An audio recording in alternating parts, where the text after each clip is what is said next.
ಒಂದು breaking news ಇದೆ. ಬೆಂಗಳೂರಲ್ಲಿ ಮಳೆ ನಡುವೆ ಗುಂಡಿ ಗಂಡಾಂತರ ನಡೆದಿದೆ. ನೀರಿನಿಂದ ತುಂಬಿದಂತಹ ಗುಂಡಿಗೆ ಮಹಿಳೆ ಬಿದ್ದಿದ್ದಾರೆ.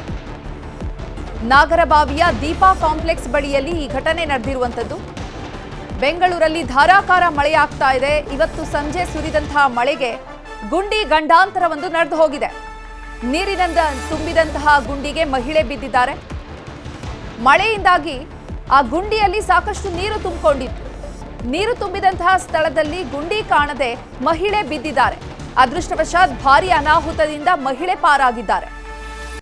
ಬೆಂಗಳೂರಲ್ಲಿ ರಸ್ತೆಗಳ ಸ್ಥಿತಿಯಂತೂ ಅಧ್ವಾನ ಆಗೋಗಿದೆ. ಭಾರಿ ಗುಂಡಿಗಳ ನಡುವೆ ಪ್ರಯಾಣ ಮಾಡೋದಕ್ಕೆ, ಅದರಲ್ಲೂ ದ್ವಿಚಕ್ರ ವಾಹನ ಸವಾರರಂತೂ ಪರದಾಡುವಂತಹ ಪರಿಸ್ಥಿತಿ ಇದೆ. ಮಳೆ ಬಂದ್ರೆ ಬೆಂಗಳೂರಲ್ಲಿ ರಸ್ತೆ ಯಾವುದು, ಗುಂಡಿ ಯಾವುದು, ಯಾವುದೂ ಗೊತ್ತಾಗಲ್ಲ. ನೋಡಿ, ವಿಜುವಲ್ಸ್ ಅಲ್ಲಿ ಗಮನಿಸ್ತಿದ್ದೀವಿ ರಸ್ತೆಯಲ್ಲಿ ಎಷ್ಟರ ಮಟ್ಟಿಗೆ ನೀರು ನಿಂತಿದೆ ಅನ್ನೋದನ್ನ. ಆ ಒಂದು ಸ್ಕೂಟರ್ ಏನಿದೆ ಅದರ ಅರ್ಧ ಭಾಗದಷ್ಟು, ಅಂದ್ರೆ ಮೊಳಕಾಲುದ್ದ ನೀರು ನಿಂತಿದೆ ಆ ರಸ್ತೆಯಲ್ಲಿ. ಅಲ್ಲಿ ಗುಂಡಿ ಯಾವುದು, ರಸ್ತೆ ಯಾವುದು ಏನೂ ಗೊತ್ತಾಗದಂತಹ ಪರಿಸ್ಥಿತಿ.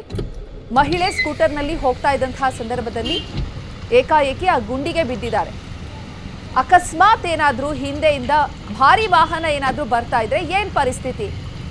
ನಿನ್ನೆ ಮೊನ್ನೆಯಿಂದ ಅದೇ ತರದ 2 ಪ್ರಕರಣಗಳು ನಡೆದಿದೆ.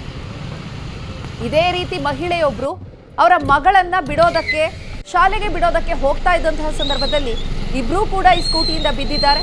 ತಾಯಿಯ ಮೇಲೆ ಶಾಲಾ ವಾಹನವೇ ಹರಿದು ಆ ತಾಯಿ ಮೃತಪಟ್ಟಂತಹ ಘಟನೆ ನಡೆದಿತ್ತು. ಆ ಘಟನೆ ಇನ್ನು ಮಾಸುವ ಮುನ್ನವೇ ಮತ್ತೋರ್ವ ಮಹಿಳೆ ಸ್ಕೂಟಿಯಿಂದ ಈ ಗುಂಡಿ ಗಂಡಾಂತರದಿಂದಾಗಿ ರಸ್ತೆಗೆ ಬಿದ್ದಿದ್ದಾರೆ. ಜಾಸ್ತಿ ವಾಹನಗಳ ಸಂಚಾರ ಇರುತ್ತೆ, 1 ನಿಮಿಷ ಫ್ರೀ ಇರೋದಿಲ್ಲ ರಸ್ತೆಯಲ್ಲಿ, ಅಷ್ಟು ವಾಹನಗಳ ಸಂಚಾರ ಇರುತ್ತೆ. ಆಕೆ ಅದೃಷ್ಟ ಚೆನ್ನಾಗಿತ್ತು, ಬಚಾವಾಗಿದ್ದಾರೆ.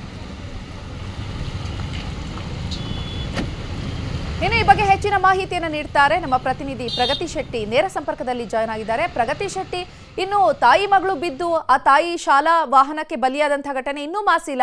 ಆಲ್ರೆಡಿ ಮತ್ತೊಂದು ಇಂಥ ಘಟನೆ ನಡೆದಿರುವಂತದ್ದು. ಆ ರಸ್ತೆಯಲ್ಲಿ ಸರಾಗವಾಗಿ ನೀರು ಹರಿದೋಗ್ಲಿಕ್ಕೆ ಜಾಗ ಇರ್ಲಿಲ್ವಾ? ಯಾಕ ಅಂತ ಪರಿಸ್ಥಿತಿ ನಿರ್ಮಾಣ ಆಗಿತ್ತು?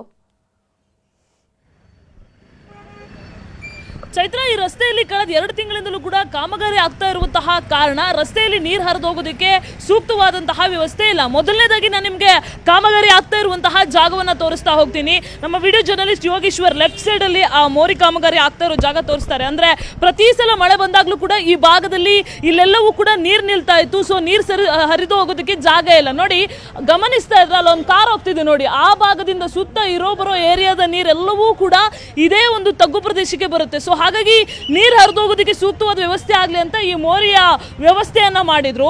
ಬಟ್ ಅದರ ಒಂದು ಎಫೆಕ್ಟು ಈ ರಸ್ತೆಯಲ್ಲಿ ಈ ರೀತಿಯಾಗಿ ನೀರುಗಳು ನಿಂತ್ಕೊಳ್ಳೋದಕ್ಕೆ ಕಾರಣ ಆಗ್ತಾ ಇದೆ. ಅಂದ್ರೆ ಸರಿಯಾಗಿ ನೀರು ಹರಿದು ಹೋಗೋದಕ್ಕೆ ಸೂಕ್ತವಾದಂತಹ ವ್ಯವಸ್ಥೆ ಮಾಡೋಣ ಅನ್ನುವಂತಹ ಉದ್ದೇಶದಿಂದ ಕಾಮಗಾರಿ ಆರಂಭ ಮಾಡಿದ್ರು ಕೂಡ ವೇಗಗತಿಯಲ್ಲಿ ಕಾಮಗಾರಿ ಮಾಡದೇ ಇರುವಂತಹ ಕಾರಣ, ಜೊತೆಗೆ ಮಳೆ ಬಂದ ಸಂದರ್ಭದಲ್ಲಿ ಈ ತರ ಕಾಮಗಾರಿ ಮಾಡಿರುವಂತಹ ಕಾರಣ ವಾಹನ ಸವಾರರು ಬೀಳೋದಕ್ಕೆ, ಬೈಕ್ ನಲ್ಲಿ ಮಹಿಳೆಯರೆಲ್ಲರೂ ಕೂಡ ಬೀಳೋದಕ್ಕೆ ಕಾರಣ ಆಗ್ತಾ ಇರುವಂತದ್ದು. ನನ್ನ ಜೊತೆಗೆ ಇಲ್ಲಿ ಸ್ಥಳೀಯರು ಕೂಡ ಇದ್ದಾರೆ, ಅವ್ರನ್ನ ಕೂಡ ಮಾತಾಡಿಸ್ತಾ ಹೋಗ್ತೀನಿ. ಸರ್, ಏನ್ ಹೇಳ್ತೀರಾ? ಈಗಾಗಲೇ ನಮ್ಮ ಕಣ್ಣೆದುರುಗಡೆ ಸುಮಾರು ಜನ ಬಿದ್ದೋದ್ರು.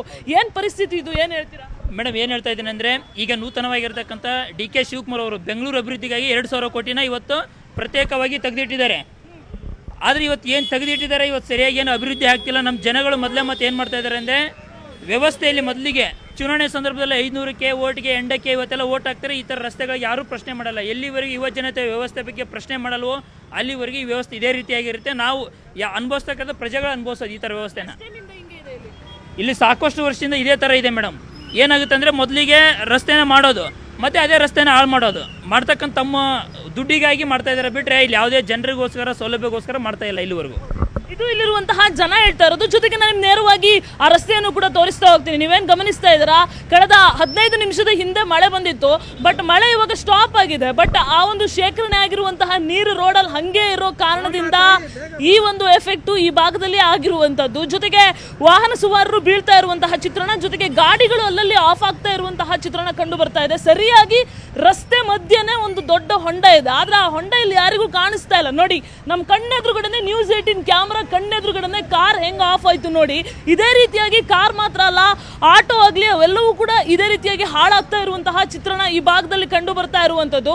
ಬಟ್ ಇದನ್ನ ಕ್ಲಿಯರ್ ಮಾಡೋದಕ್ಕೆ ಸಂಬಂಧಪಟ್ಟವ್ರು ಯಾರು ಕೂಡ ಈ ಭಾಗಕ್ಕೆ ಬರ್ತಾ ಇಲ್ಲ. ಟ್ರಾಫಿಕ್ ಪೊಲೀಸರು ಮಾತ್ರ ಇಲ್ಲಿ ಟ್ರಾಫಿಕ್ ಕ್ಲಿಯರ್ ಮಾಡೋದಕ್ಕೆ ಒದ್ದಾಡ್ತಾ ಇರುವಂತಹ ಚಿತ್ರಣ ಕಂಡು ಬರ್ತಾ ಇದೆ. ಕಾಮಗಾರಿಯನ್ನ ಮಾಡಿರುವಂತಹ ಅಂದ್ರೆ ನೀರ್ ಹರಿದು ಹೋಗ್ಬೇಕು, ನೀರ್ ಸರಾಗವಾಗಿ ಹರಿದು ಹೋಗ್ಲಿ ಅಂತ ಕಾಮಗಾರಿ ಮಾಡಿರುವ ಉದ್ದೇಶ ಸರಿಯಾಗಿದ್ರೂ ಕೂಡ ಕಾಮಗಾರಿ ವೇಗಗತಿ ಕೊಟ್ಟಿಲ್ಲ. ಒಂದು ಮಳೆ ಬರುವಂತಹ ಟೈಮ್ನಲ್ಲಿ ಕಾಮಗಾರಿ ಮಾಡಿರುವಂತಹ ಕಾರಣ ಜನಸಾಮಾನ್ಯರು ಈ ರೀತಿ ಪರದಾಟ ಅನುಭವಿಸ್ತಾ ಇದ್ದಾರೆ. ನೋಡಿ, ಬೈಕ್ಗಳೆಲ್ಲ ಹಂಗಂಗೆ ಆಫ್ ಆಗ್ತಾ ಇರುವಂತಹ ಚಿತ್ರಣ ಕಂಡು ಬಂತು. ಇದನ್ನ ರಿಪೇರ್ ಮಾಡೋದಕ್ಕೆ ಅವರಿಗೆ ಸಾಕಷ್ಟು ಸಮಸ್ಯೆ ಆಗುತ್ತೆ. ಮೇಡಮ್, ಈ ತರ ರಸ್ತೆ ಏನ್ ಹೇಳ್ತೀರಾ? ಕೆಲಸ ಇದೆ ಕೆಲ್ಸಕ್ಕೂ ಕಷ್ಟ ಆಗಲ್ವಾ ಈ ತರ ರಸ್ತೆ ಇದೆ, ಬಟ್ ಏನ್ ಮಾಡೋದು? ಇದು ನಮ್ಮ ಜನ ಹೇಳ್ತಾ ಇರುವಂತಹ ಮಾತು. ಈ ಭಾಗದಲ್ಲಿ ಇದೇ ರೀತಿಯಾದಂತಹ ಪರಿಸ್ಥಿತಿ ಕಂಟಿನ್ಯೂ ಆಗ್ತಾ ಇರುವಂತದ್ದು. ಚೈತ್ರ, ಪ್ರಗತಿ ಶೆಟ್ಟಿ, ಇನ್ನು ಟೆಕ್ನಾಲಜಿ ಎಷ್ಟು ಇಂಪ್ರೂವ್ ಆಗಿದೆ, ಎಷ್ಟು ತಡ ಮಾಡ್ತಾರೆ ಅಂದ್ರೆ ಕಾಮಗಾರಿಗಳನ್ನ ಪೂರ್ಣಗೊಳಿಸೋದಕ್ಕೆ. ಒಂದು ರಸ್ತೆ ಕಾಮಗಾರಿ ಇರಲಿ, ಪೈಪ್ಲೈನ್ ಇರಲಿ, ಎಲ್ಲದಕ್ಕೂ ಈ ತಡ ಆಗ್ತಾ ಇರುವಂತಹ ಕಾಮಗಾರಿಗಳಿಂದಲೇ ಇಂತಹ ಅನಾಹುತಗಳು ಸಂಭವಿಸ್ತಿದ್ಯಾ? ಯಾಕೆ ಇಷ್ಟು ತಡ ಮಾಡ್ತಾರೆ?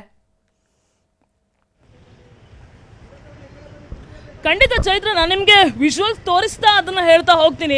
ಬೆಂಗಳೂರಿನಲ್ಲಿ ಕಾಮಗಾರಿ ಇಂತಹ ಒಂದು ಕಡೆಯಲ್ಲಿ ಇಷ್ಟು ಕ್ವಿಕ್ ಆಗಿ ಕಾಮಗಾರಿ ಆಗುತ್ತೆ ಅಂತ ಹೇಳೋದಕ್ಕೆ ಸಾಧ್ಯನೇ ಇಲ್ಲ. ಬೆಂಗಳೂರಿನಲ್ಲಿ ಅನೇಕ ಕಡೆಗಳಲ್ಲಿ ವಿಳಂಬ ಕಾಮಗಾರಿ, ಆಮೆಗತಿಯ ಕಾಮಗಾರಿ, ನಿಧಾನಗತಿಯ ಕಾಮಗಾರಿ, ಸ್ಲೋ ಕಾಮಗಾರಿ, ಇಂತಹ ಕಾಮಗಾರಿಗಳೇ ಆಗ್ತಾ ಇರೋದು. ಇದರಿಂದ ಪರದಾಡ್ತಾ ಇರೋದು ಯಾರಪ್ಪ ಅಂತ ಹೇಳಿದ್ರೆ ನಿಮ್ಮಂತ ಟ್ಯಾಕ್ಸ್ ಪೇಯರ್ಸ್, ಜನಸಾಮಾನ್ಯರು ಈ ರೀತಿಯಾಗಿ ಒದ್ದಾಡ್ತಾ ಇದ್ದಾರೆ.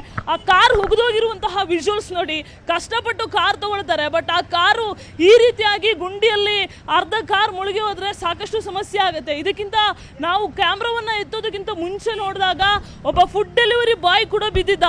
ಸರ್, ಏನ್ ಹೇಳ್ತೀರಾ ಈ ತರ ರೋಡ್? ಏನು ಅಲ್ಲ, ಈ ರೋಡ್ ಮಾಡ್ತೀನಿ ಅಂತ ಹೇಳೋದೇ ಆಯಿತು. ಹಿಂಗೇನೆ ಡೈಲಿ ಒಂಚೂರು ಇದಿಲ್ಲ. ಎಲೆಕ್ಷನ್ ಟೈಮಲ್ಲಿ ಮಾತ್ರ ಬರ್ತಾರೆ ಓಟ್ ಕೇಳಿಕೆ, ಓಟ್ ಹಾಕಿ ಅಂತ. ಇನ್ನೇನು ಮಾಡ್ತಾರೆ ಬೆಂಗಳೂರಲ್ಲಿ. ಇನ್ನೇನು ಎಲೆಕ್ಷನ್ ಬರ್ತಾರೆ. ಅದನ್ನೇ ನಾವು ಡೈಲಿ ಬೆಳಗ್ಗೆ ಎದ್ದಿಲ್ಲೇ ಓಡಾಡೋದು. ಜೀವನ ಪೂರ್ತಿ ಇದೇ ನೋಡೋದೇ ಆಗೈತೆ. ರೆಡಿ ಮಾಡ್ತೀನಿ ಅಂತವ್ರೆ ಮಾಡ್ತಾ ಇಲ್ಲ. ಓಕೆ, ಬಿದ್ದು ಹೋಗೋರೆ, ನಾವು ರಾತ್ರಿ ಬೀಳೋದು ಜಸ್ಟ್ ಮಿಸ್ಸು, ಮಾಡ್ತಾ ಇಲ್ಲ. ಓಕೆ, ಮೋರಿ ಕೆಲಸ ಆಗ್ತಾ ಇದೆ ಆಗಲೇ ಸುಮಾರು ತಿಂಗಳಿಂದನು. ಈ ಭಾಗದಲ್ಲಿ ಜನರು ಹೇಳ್ತಾ ಇರುವಂತಹ ಮಾತು ಅಂದ್ರೆ ಪದೇ ಪದೇ ಈ ರೀತಿಯಾದಂತಹ ಚಿತ್ರಣ ಕಾಮನ್ ಅನ್ನೋ ತರ ಆಗೋಗ್ಬಿಟ್ಟಿದೆ. ನಮ್ಮ ಸಮಸ್ಯೆಗೆ ಆದಷ್ಟು ಬೇಗ ಪರಿಹಾರ ಕೊಡಿ ಅಂತ ಆಗ್ರಹಿಸ್ತಾ ಇರೋ ಚಿತ್ರಣ ಕಂಡು ಬರ್ತಾ ಇರುವಂತದ್ದು. ಚೈತ್ರ, ಧನ್ಯವಾದ.